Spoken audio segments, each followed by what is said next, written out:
Hello everyone and welcome to my channel, Sincerely Jacqueline DIY. Before we begin the video, I wanted to share with you my TikTok. If you are interested in following me and learning a little bit about myself, seeing more DIYs, and also fashion and lifestyle content, please follow me on TikTok. My TikTok is at Sincerely Jacqueline. Today we are going to be recapping some of my favorite DIYs that I've created on this channel. First DIY is going to be a storage system, and I needed some storage for my makeup. So this is what I am creating, and I absolutely love this DIY because I use it so often and it is held up really, really well.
DIY number 2, we are creating these really easy bookends that look really high end, and you're going to need 2 items, and both items are found at the Dollar Tree.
DIY number 3, we are making this boho art piece using some boho decals at the Dollar Tree, a picture frame, and some poster board.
DIY number 4 is this modern mirror, and you're going to need a picture frame from the Dollar Tree and a mirror.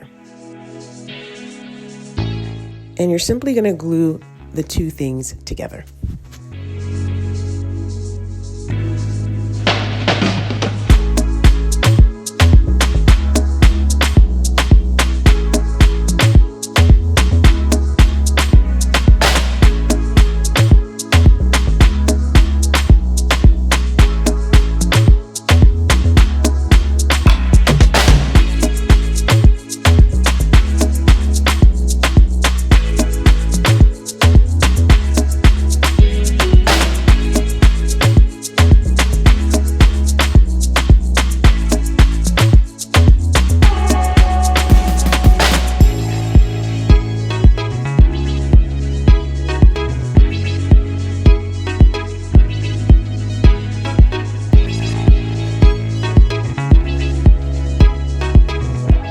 DIY number 5 is this vase using the styrofoam reforms and a wooden base.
DIY number 6 is making this floral arrangement, and I'm going to be using some faux florals, this glass vase, and some resin from the Dollar Tree, but you can always use any resin that you have.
If you enjoyed this video, please hit the subscription button. Also hit the alarm button to be notified of future videos of mine. Lastly, which DIY was your favorite? Please comment below and make sure you hit the like button. I will see you in my next video. Bye.